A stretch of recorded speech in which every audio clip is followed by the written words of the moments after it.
I rise to support this motion moved by the member for Lindsay, who, like me, lives within World Heritage. But that's probably about all we have in common when it comes to the environment, because while the clean-up projects she referred to are terrific, you can't claim to love the environment and ignore the things that are having the most single biggest impact on the environment in which we live. And of course, that would be climate change. But frankly, the Liberals at a federal level have shown little interest in protecting World Heritage in my region over the last 7 years. In fact, at a state level, they are actively bent on destroying the Greater Blue Mountains World Heritage Area, or a sizable chunk of it. The New South Wales Liberal government's continuing its crusade to ride roughshod over the environmental approvals process around the raising of the Warragamba Dam wall. They now want this planned wall to be higher than they originally said, not 14 metres high, but 17 metres. The spin, of course, is to save Western Sydney from flooding, but the real reason is to increase urban development in the floodplain. And in doing so, they will destroy the Greater Blue Mountains World Heritage Area along the way. The New South Wales government wants to put 134,000 more people onto already overcrowded floodplains, where people will still be exposed to the worst and most dangerous floods, however high a wall is built. And that's because raising the dam wall won't stop downstream flooding from other rivers and streams that feed into the floodplain. And anyone who's been in the Hawkesbury for several floods knows those facts. The New South Wales government is deliberately subverting a fair and transparent environmental assessment process. New South Wales agencies, like New South Wales Parks and Wildlife, have reportedly despaired at the New South Wales government's plan not to review the environmental impact statement for the dam in the light of the bushfires. Remember those? The biggest fires that we've ever had, and 80% of World Heritage burnt, millions of animals killed. Now a federal department has joined those state agencies in criticising the state government.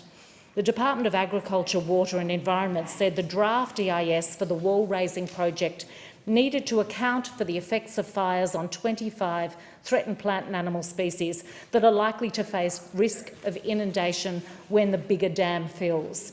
We've also learnt that the Federal Environment Department's concerns about the way New South Wales is assessing the impact of raising the dam wall on flora and fauna listed as nationally significant under federal environment law.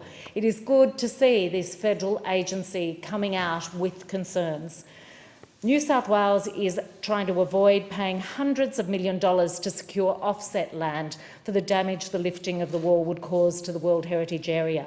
They want the effects of potentially inundating more than 5,000 hectares of Blue Mountains World Heritage Area to be treated as an indirect impact that would not require offsetting to counter the likely damage.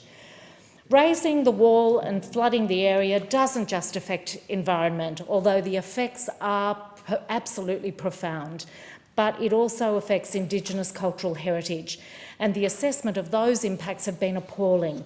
Gundungurra women like Auntie Sharon and Kazim Brown describe the process as rushed and inadequate. In fact, anyone who's looked at the process has described it that way. UNESCO is watching all of this, and the federal government must report to it on World Heritage impacts. What we don't want is for the listing of the Greater Blue Mountains World Heritage Area to be threatened by this project. And there are alternatives. You can invest in downstream flood mitigation and flood-safe infrastructure, roads, bridges, drains. You can limit the number of people in harm's way. But none of these will get serious examination when you have a New South Wales government hell-bent on raising a wall irrespective of the gains or the losses. And that's their problem. They're in the developers' pockets. Nothing will shift them, not even reason or science, or the threat to the region's major tourist attraction. Deputy Speaker, the region I represent has forests, swamps and rivers of all sizes, and for many people the environment is a key reason to choose to live in the mountains or the Hawkesbury. 9 organisations received Community Environment Program grants to support much-needed projects, like treating invasive species, stabilising eroding stream banks, protecting wetlands. But the area is 4,000 square kilometres. That's the size of my electorate. The funding was a start, but it really doesn't make up for years of environmental neglect by the Liberals. Members' time is